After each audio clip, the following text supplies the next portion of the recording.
Nous n'en avons toujours pas fini avec le son « est ». Il existe de nombreuses façons de coder ce son. Nous en avons déjà vu plusieurs, le « est » avec un accent grave, le « est » avec un chapeau que l'on appelle accent circonflexe. Ensuite, nous avons un groupe de 2 lettres, AI comme dans fraise, EI comme dans reine ou neige, et le ET de bonnet. Le ET, je rappelle, c'est aussi un mot outil qui veut dire et puis, donc quand on a 2 choses, une fraise et une pomme par exemple.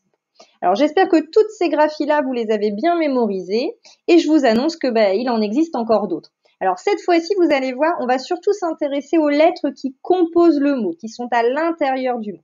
Alors j'espère que vous êtes motivés, attachez bien votre ceinture et c'est parti pour découvrir de nouvelles écritures du son « est ». On va commencer comme d'habitude avec le mot repère. Donc cette fois-ci, c'est le mot bec.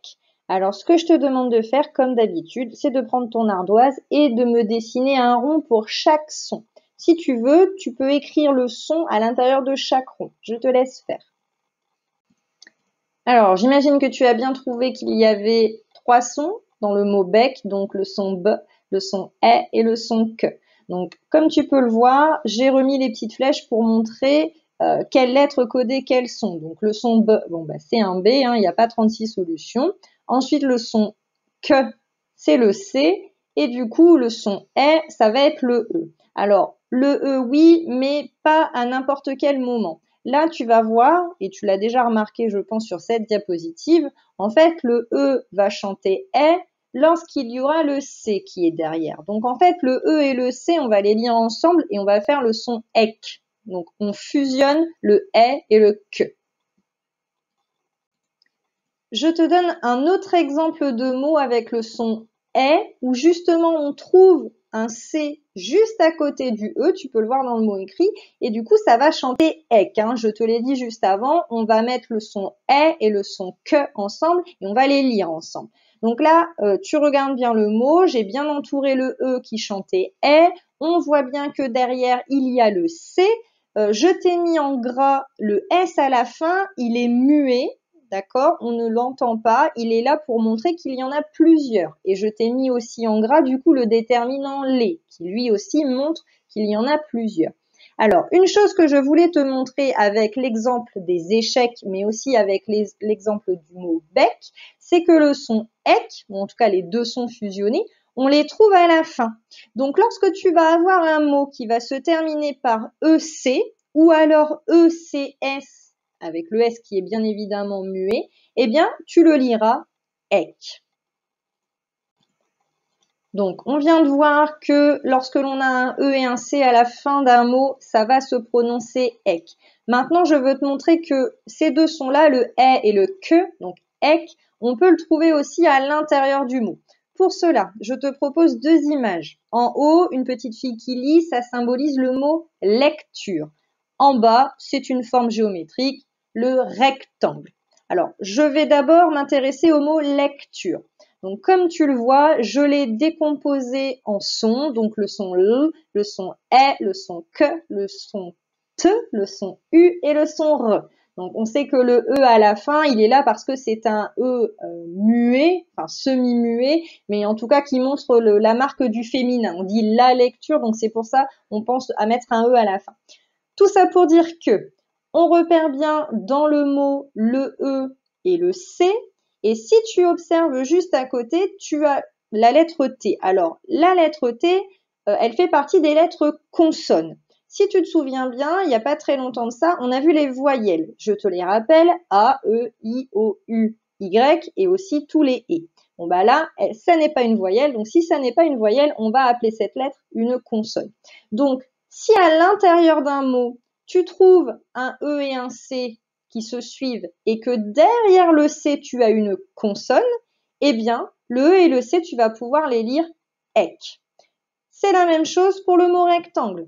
Rectangle, on a EC et derrière, on a une consonne. C'est un T, mais ça pourrait être une autre consonne. Là, j'ai pris 2 exemples avec la même consonne, mais ça peut être une autre consonne.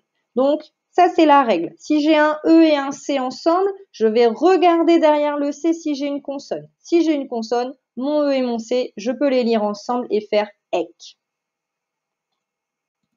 Pour te prouver que cette histoire de consonne après le C, elle est importante, je vais te donner un contre-exemple, c'est-à-dire un cas, un mot, où justement on ne va pas lire ek. Alors je t'ai mis la petite image et je t'ai mis le mot écrit en script, donc le médecin. Donc le médecin, on voit bien, comme je l'ai mis avec la petite accolade, qu'on a un E et un C. Et si on regarde derrière le C, on a un I.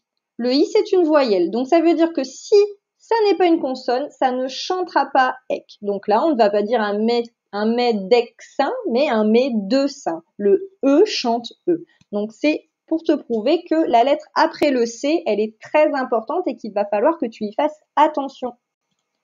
Pour récapituler, si j'ai un E et un C, à la fin du mot, ça fera ek. Et si j'ai un E et un C à l'intérieur du mot et que derrière mon C, j'ai une consonne, alors je pourrais lire le E et le C ek également. De nouveaux mots où on entend le son est. Alors tu as sur l'image de gauche du miel et de l'autre côté du sel. Donc je te demande comme tout à l'heure de me trouver le nombre de sons dans chaque mot. À toi de jouer. Alors, on va commencer par miel. Donc, nous avons le son M, le son I, qu'il ne faut pas oublier, le son E et le son L. Donc, si tu regardes bien, de l'autre côté, on a des similitudes. Pour du sel, on a le son S, le son E et le son L. Donc, si tu regardes bien les deux mots, eh ben, finalement, à la fin, on retrouve les deux mêmes lettres, le E et le L. Alors, c'est un peu comme tout à l'heure avec bec.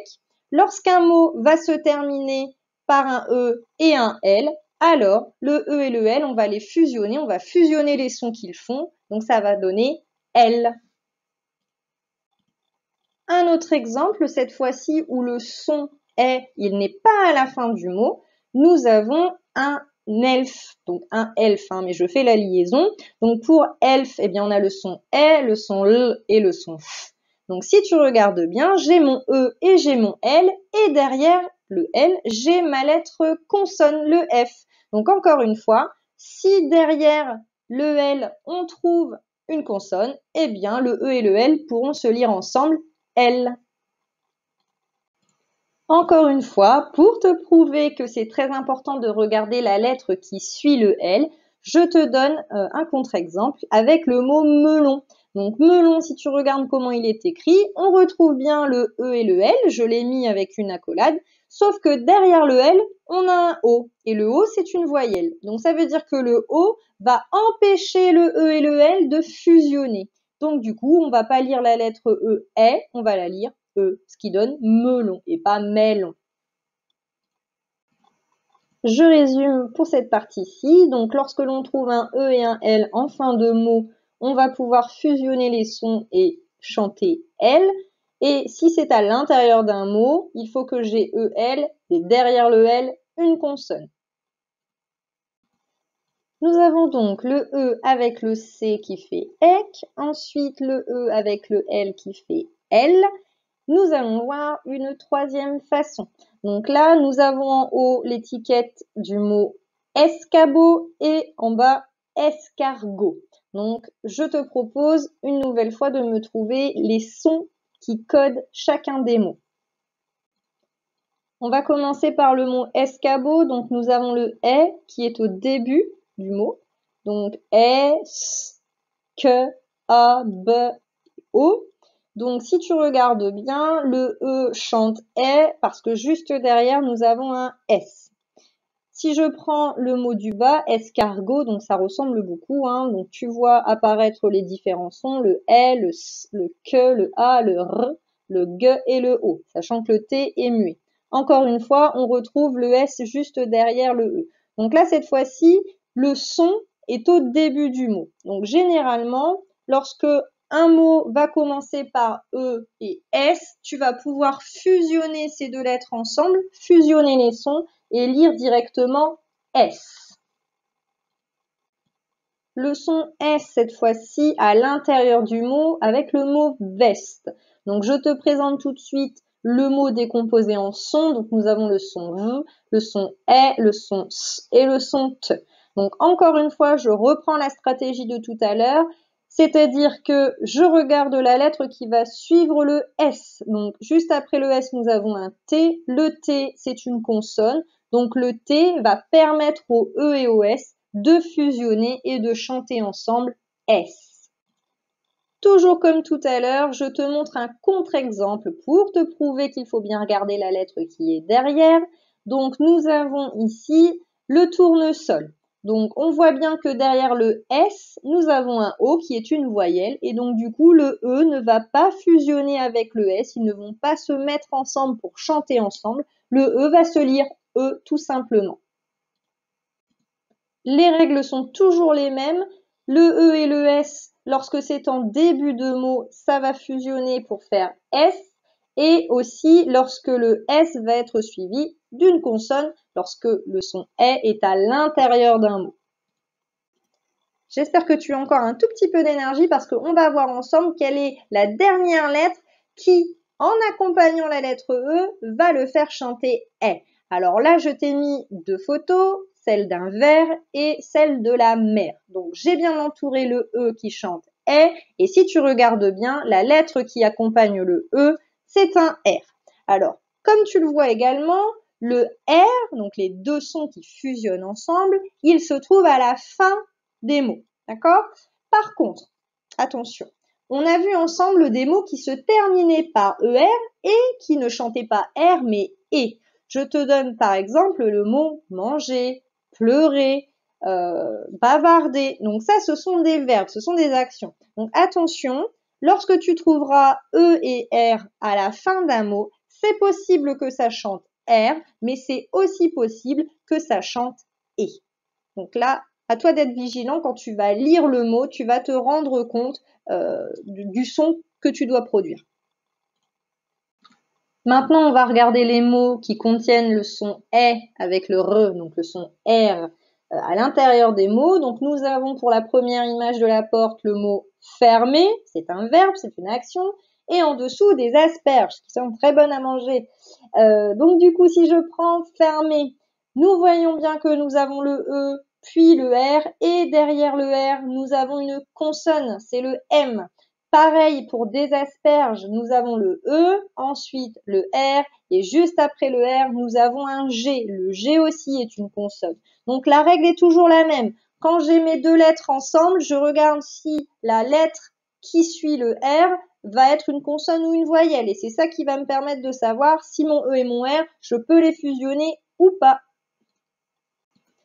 Et encore une fois, je te donne un contre-exemple avec le mot biberon. Donc, comme tu le vois sur la diapositive, biberon, on retrouve un E et un R collés. Par contre, juste derrière le R, nous avons un O. Le O, c'est une voyelle. Donc, le O va empêcher le E et le R de chanter ensemble, ce qui fait qu'on ne va pas avoir le biberon, mais le biberon. Le E chante E.